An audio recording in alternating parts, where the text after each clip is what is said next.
हम महत्वपूर्ण समाचारों पर चर्चा करें। आज पूर्ण चंद्र ग्रहण होगा। रात्रि 9:58 पर ग्रहण काल शुरू होगा। यह ग्रहण काल 3 घंटे 28 मिनट का रहेगा और इसे एक महाविनाशकारी और महापरिवर्तनकारी ग्रहण माना जा रहा है। देखते हैं क्या स्थिति बनती है, सब कुछ सामने आएगा। हाँ, किंतु ये बात तय है कि सूर्य ग्रहण जो चंद्र ग्रहण के आने के पूर्व ही अनेक प्रकार के हादसे हो रहे हैं, तो निश्चय ही कुछ न कुछ अशुभ तो होगा ही। अब ये चीन सागर ने उधर से एक भयंकर तूफान जो आ रहा है वो भारत की ओर पूरा बढ़ रहा है। देखते हैं उसका क्या असर होगा, क्या नहीं होगा। ये आज की बात है, जो महत्वपूर्ण बात आपके सामने। और दूसरी सबसे महत्वपूर्ण बात ये है कि देश को तबाह करने वाले, देश को बेचने वाले, देश की जनता के साथ खुलेआम गद्दारी करने वाले 90% जनता के दुश्मन, ये शातिर दरिंदे, शातिर शिकारी का अंत अब होना तय है। इन्होंने जो देश के साथ गद्दारी की है ना, वो भूले नहीं जा सकते। तो इस हालात में ये नरेंद्र मोदी और गुजराती गैंग का अंतिम संस्कार भी होना तय है और संभव है कि ये नरेंद्र मोदी 2-3 दिन में ही त्याग पत्र दे दें। तो भाई नरेंद्र मोदी जी और ट्रंप की दोस्ती फिर से होने वाली है। अब अमेरिका और भारत के बीच व्यापार समझौता भी होना है। तो हम तो स्पष्ट पहले ही कह चुके हैं कि मोदी की हिम्मत नहीं कि वो अमेरिका के खिलाफ कुछ भी बोल सके, क्योंकि वो उनका एक संकल्प है। वो संकल्प लेकर आए हैं कि मैं अमेरिका के हितों का सदा संरक्षक रहूँगा, उसके खिलाफ कहीं नहीं जाऊँगा। ये खुद आप मोदी जी ने स्वीकार किया है, ये मैं नहीं कह रहा हूँ, ये भी बात जान लीजिए। तो ये अमेरिका के बंधुआ मजदूर हैं, इन लोगों का क्या भरोसा, कुछ भी नहीं कह सकते। और अब ये तय है कि नरेंद्र मोदी त्याग पत्र देंगे। 17 के बाद देश में नया प्रधानमंत्री होगा, ये भी बिल्कुल तय हो चुका है। और अब ये जाते जाते है ना, ये गुजराती गैंग नए नए नाटक कर रही है। जो काला धन लाने का कहा था, काला धन लाएंगे, किंतु अब ये काला धन लाने की बजाय काले धन का और संरक्षण कर रहे हैं। अब एक इन्होंने अभी जो नया कुछ परिवर्तन करने जा रहे हैं, उसमें यह है कि यदि काला धन है आपके पास में तो आप विदेश भेज सकते हो। आपके खिलाफ किसी प्रकार की कोई कार्रवाई नहीं होगी, छापेमारी नहीं होगी। यह भी नियम बन रहा है। बड़ी विचित्र बात है। जो भी होगा ना, सब देखा जाएगा। अब तो जनता निपट लेगी कि क्या होगा क्या नहीं होगा।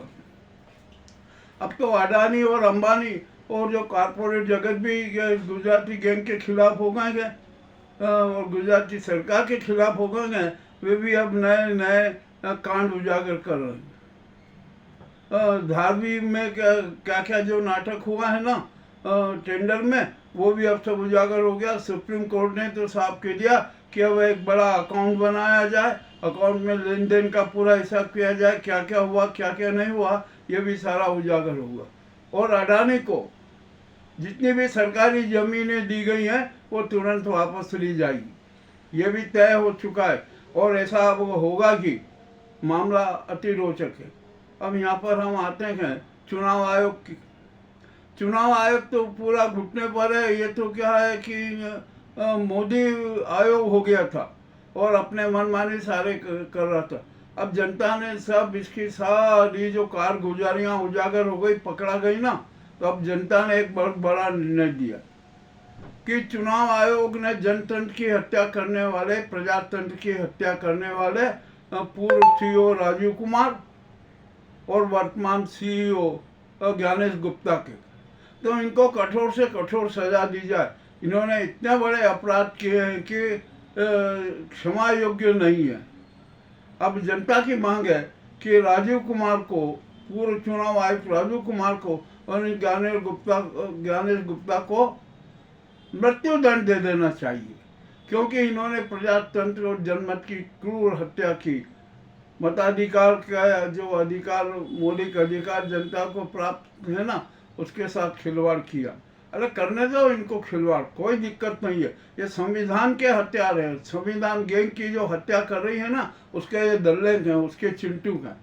इनको भी सजा मिलेगी और जो संविधान की हत्या करने वाले चेहरे हैं उनको भी सजा मिलेगी।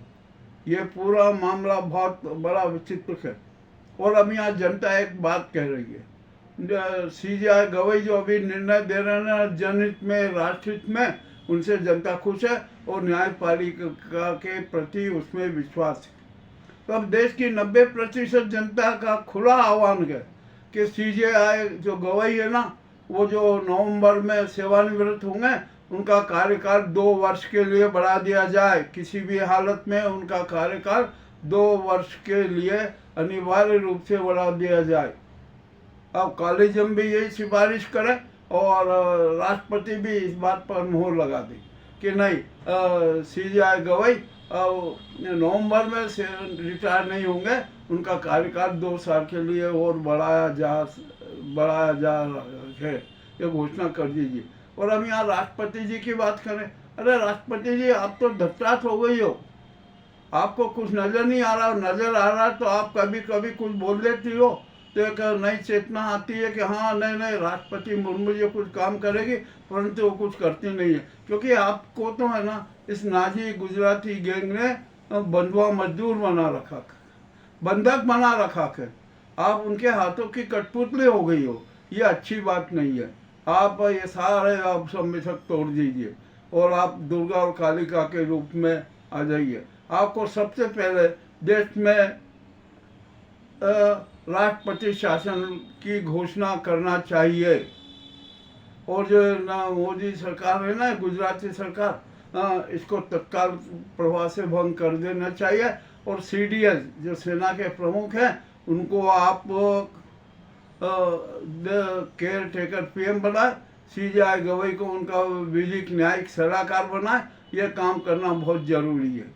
अब अभी आप मणिपुर में राष्ट्रपति शासन के 6 माह खत्म हो गए, अब फिर से राष्ट्रपति शासन लागू होगा। वहाँ चुनाव तो हो नहीं रहे, तो आप वहाँ पर जब केंद्र में ही राष्ट्रपति शासन लागू कर देंगे, तो मणिपुर में भी 6 माह के लिए राष्ट्रपति शासन लागू हो जाएगा। ये मोदी जी ने आपसे जो भेंट की है ना, ये उसका भी आशा यही है। कल हमने खुला कर दिया, वो कोई अमित शाह को हटाने के लिए नहीं है। ये तो वो जो अपनी बात रखने आए थे कि मणिपुर में 6 माह के लिए और राष्ट्रपति शासन लागू कर दिया जाए।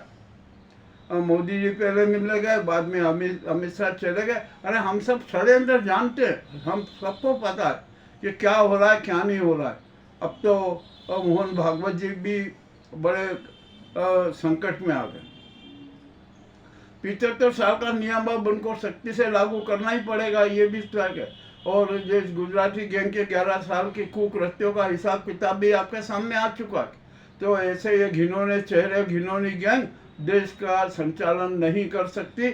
आपको तुरंत इस मामले में जनता के साथ खड़े हो जाना चाहिए। मुरली मनोहर जोशी ने स्पष्ट कर दिया कि मार्गदर्शक मंडल ने स्पष्ट कर दिया है। अडवाणी जी ने भी आपको पत्र भेज दिया, अडवाणी जी भी सब वो स्पष्ट कर चुके हैं। ये जो गुजराती नाजी गैंग है ना, ये बहुत शातिर षड्यंत्री गैंग है। ये दरिंदों की गैंग है, शातिर शिकारियों की गैंग है। आपको इनके खिलाफ किसी भी हालत में जनता के साथ खड़े होना है। अब गडकरी जी है ना, वो भी संघर्ष कर रहे हैं। अब तो उनके साथ बागी सांसदों की संख्या भी बढ़ती जा रही है। अब ये नड्डा जी का है ना, कल जो बैठक थी एनडीए के सांसदों की, उन्होंने मिलने से इनकार कर दिया, बैठक स्थगित करना पड़ी। अब 8 तारीख को जो मोदी जी ने एनडीए सांसदों को भोज दिया है ना, तो अधिकांश सांसद भोज का भी बहिष्कार करो, ये भी एक स्पष्ट हो रहा था। अब तो ये और ये मोदी गैंग, गुजराती गैंग तो इतनी बेशर्म गैंग है कि जनता में इनका अपमान हो रहा है, इनको अपना अपमान का ख्याल नहीं, ये जलालत की ज़िंदगी जीना चाहते हैं। अरे ऐसी ज़िंदगी जीने से तो मर जाना अच्छा है। ये भी अब जनता की आवाज़ आ रही है, जनता बोल रही है। मामला अति विचित्र हो गया। जल का प्रलय जारी है और ये अमित शाह की कितने पंजाब में भद हो रही है, कश्मीर में भद हो रही है, अनेक जगह भद हो रही है। और जो उनका जो वीडियो वायरल होना है कि अरे यार कोई यहाँ जनता नहीं है, अरे जाओ जाओ अभी जाओ 4-5 लोगों को पकड़ लाओ, ऐसा भी है, एक वीडियो वायरल हो रहा है। तो अब इनकी छवि सब खत्म हो चुकी है और मोदी जी की डिग्री तो फर्जी है ही, इसमें अब कोई शंका ही नहीं है। और पुतिन ने तो इनके सारे कैरियर को ही पूरा काला कर दिया कि ये कुछ भी नहीं है, इनको कुछ को ध्यान नहीं है और ना ये कुछ ऐसा लगता है कि ये अच्छे शिक्षित हैं। ये टूटी फूटी अंग्रेजी में उनका। और ये मोदी मीडिया जो मोदी को महिमा मंडित कर रहे थे ना, खूब ढोल पीट रहे थे, डंकापति पूरे विश्व में मोदी का जा रहा है। पुतिन ने वो ढोल भी फूट दी। अब ये फूटा ढोल हो गया मोदी मीडिया का। मामला बड़ा विचित्र होता जा रहा है। और ये मोदी जी चीन गए, वहाँ से अपमानित होकर आए। हम कह रहे हैं, खुलेआम कह रहे हैं, 3 सितंबर को चीन ने अपना विजयोत्सव मनाया, शक्ति प्रदर्शन किया। उसमें 26 राष्ट्रों को आमंत्रित किया था, भारत को आमंत्रित नहीं किया था। मोदी वहाँ से खाली आता। और अभी एक नया समाचार आया कि 200 से अधिक उद्योगपति भारत में आने को तैयार है, उद्योग डालेंगे। तो अब ये गुजराती गएंगे ना, जब वो यहाँ पर आ जाएंगे तो उनको ज़मीनें भी देंगे। भारत की ज़मीन उन 200 उद्योगपतियों को समर्पित कर दी जाएगी। गुजरात के गांवों की, अनेक प्रदेशों के गांवों की ज़मीन उन चीनी उद्योगपतियों को दे दी जाएगी। ये भी अब सारा चल रहा है। अब कितने कितने कांड है, क्या क्या इनके अपराध हैं, कितने कितने अपराध गिना है। ये तो अपराधों के रोबोट है। ये जो मोदी सरकार है, ये शातिर षड्यंत्री अपराधों की रोबोट वाली सरकार के। ये तो शातिर षड्यंत्रकारी है।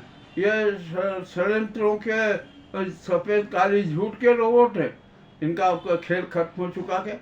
अब इनके खिलाफ जनता 90% जनता है। और अब तो हो सकता है कि अब 95% जनता भी इनके खिलाफ हो जाए। अब तो भाजपाई सांसद भी इस गुजराती गैंग के खिलाफ हो चुके थे। और मध्य प्रदेश की स्थिति तो बड़ी विचित्र हो रही है। यहाँ पर भ्रष्टाचार चरम पर है। अब तो लोग खुलेआम भ्रष्टाचार कर रहे हैं, कोई दिक्कत नहीं है, सबको कुछ जायज़ है। अब यहाँ पर मैं एक बात और विचित्र बात करने जा रहा हूँ कि आखिरकार मध्य प्रदेश के कितने नेताओं के पास में फर्जी डिग्रियाँ के, कितने नेताओं ने डिग्रियाँ खरीदी है, यहाँ पर रहकर कहाँ की डिग्रियाँ ली हुई है। कभी वहाँ जाकर अध्ययन किया क्या? नहीं किया। अब इसकी भी जांच होगी। ये भी मामला बड़ा रोचक है, उजागर होगा। अब कुल हालात बहुत ख़राब है। उज्जैन में कल रात को बड़ा एक हादसा हुआ। 9 बजे एक कार बड़े पुल से, सफ़ेद कार थी, वो गिर पड़ी। एक शिप्रा में जल स्तर बहुत बड़ा हुआ है। कार को ढूंढने के लिए, खोजने के लिए उसमें कितने यात्री थे, उनके शव प्राप्त करने के लिए, उनकी स्थिति जानने के लिए अभी प्रयास जारी है। हाँ, हो सकता है कि अभी 1-2 घंटे बाद कार भी मिल जाए और उसमें कार कहाँ की थी, कौन लोग थे, कैसे थे, ये भी इसका उजागर हो जाए। और उज्जैन में तो है ना, बहुआयामी अराजकता विद्यमान है। हमारा उज्जैन अभी अवंतिका पूरी नहीं रहा, ये तो अराजकता पूरी हो गया। और मामला अति रोचक है। हम पूरे और सारा संपूर्ण विवरण प्रस्तुत करेंगे।